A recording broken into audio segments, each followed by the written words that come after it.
Hello again, everyone, and welcome to the Orange Power Podcast. Casey Kendrick joined by one of the superstars for the Oklahoma State Cowgirl women's basketball team. That's Stailee Hurd, young lady out of Sapulpa. Stailee, it is good to have you with us on the show. Yes, thank you for having me, Casey. Let's talk about your team a little bit. Talk about the season that's going on right now. This has been a fun ride so far, and guess what? We're just getting started, right? Oh yeah, it's been completely opposite from last year, and I think everybody expected that to happen this year. And I think it's just the heart and the fight that these girls have, and that we all love each other, and that we just want the best. So you get to this point in a year, though, and certainly you guys did last year. You as a freshman, I know freshmen certainly go through this, but you get to this point, and you're on the back half of the Big 12 Conference, and it seems like the end of the season's right there, but it's really, there's still a lot of games, and there's still a lot of grinding going on. How do you avoid getting tired and hitting that wall this time of year? I think for us this year is really good that we just hit our bye week, and most teams already hit their bye week, so they're like, we get this nice little break before we go to the tournament and we hit this last little stretch for the season. But I think that's good for us. I think for me, this is the funnest part of the season, and it's just looking forward to it. You know, and it's interesting because I was going to ask you, one of the things I was going to ask you, basketball. What is the most fun part of this game for you? Just competing. I mean, I just like competing, and just like, I could care less about, like, of course I want to win, but you're going to take losses here and there. But you learn from everything. You learn from wins and losses. So I think I've competed my whole life in just different sports and different aspects. So I just love that part. Do you like competing on one end of the floor or the other better? Does it matter? No, just the whole. Yeah? As a whole. Yeah. Are you a trash talker? No, I'm not a starter. I don't start it. You finish it, though. If they start it, you finish it. Pretty much. Pretty much. So from that perspective, what fires you up a little bit? What would be something somebody might say to you that you go, okay, all right, it's on now? Well, I'm not really a talker. Like, I just like play, but I just hate when I get like hit in the face. Like that really sets me off, like real bad. And it seems to happen to you quite a bit. Yeah, little does the other team know it's bad for them. Not a good idea whatsoever. Let's talk about playing teams twice. Okay, we beat West Virginia here. We go out there and not have our best effort. What happens when you play the same team twice and the results are so different? I think it's just lack of focus, honestly. I mean, especially that West Virginia game, I think we all just played like, it was too nonchalant. We were too casual. Went into West Virginia not knowing, like, their environment was hostile. It's a hard environment to play in, and it was just. I think we just all played tired, and we can't do that. You know, they had come into that game off of a loss and a midweek bye. You guys are coming now off of a loss and a midweek bye. Is it harder to lose and go into that midweek bye, or does that just drive you even more? Because the great thing about basketball is if you have a problem, you get to go play and correct it very quickly. But you guys don't have that right now.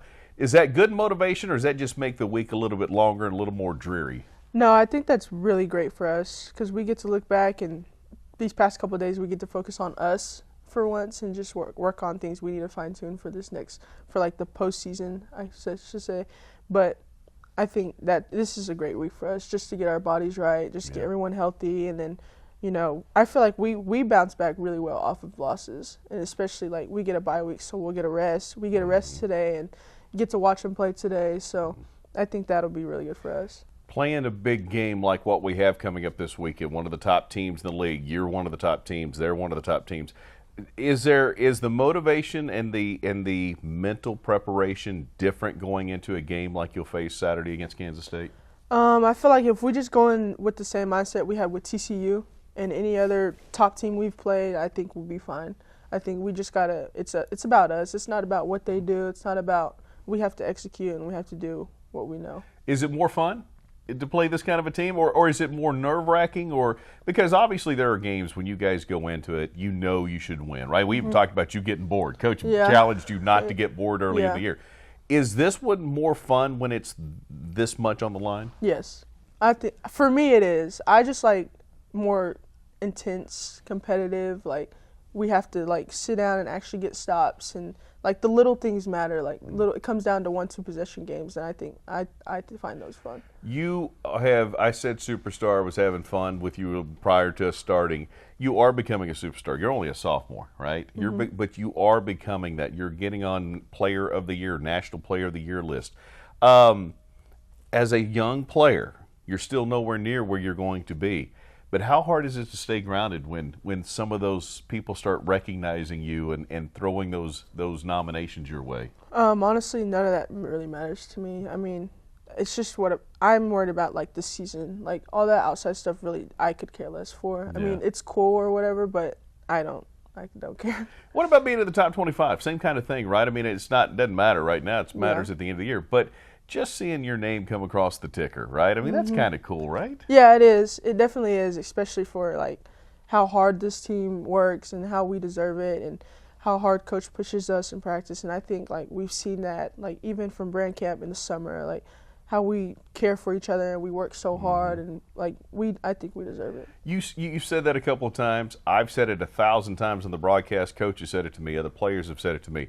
The chemistry on this team, you can't fake chemistry, right? It's either real or it's not. Yep. But it's real for this team. Why do you think it's so strong, such a strong bond with you guys? I think we all just have the same mindset. We all want to win. Like we have a lot of fifth years on this team, and we have like Lex and G and T. Like we have a lot leaving this year, and we talk about it all the time. Like it's coming to an end. Like we have maybe 14 more practices of the year, like of the season, and just making this year last as long as we can. And I think we just love each other so hard and we care for each other. You know, and Coach Hoyt seems to do a great job of that too, right? Let's play together as long as we can. This specific team gets this year, and when it's over, it's over. Yep. And she really does a good job, I think, of, not really over exaggerating it, but just reminders that, hey, we love each other. Yeah. This team's a lot of fun. Let's make it last as long as we can. Yeah, she tells us all the time you can't take days off because there's not very many days left. So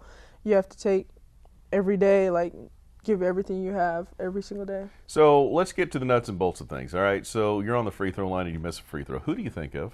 My dad. Is that right? Really? Yes. What goes through your mind?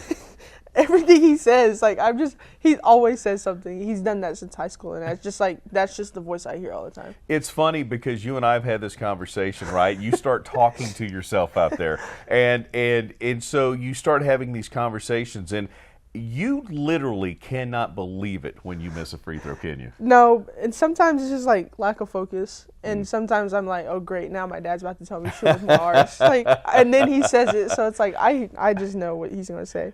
If you miss 2 in a row, it's like somebody just put a hole in the Titanic. The ship's coming down for you.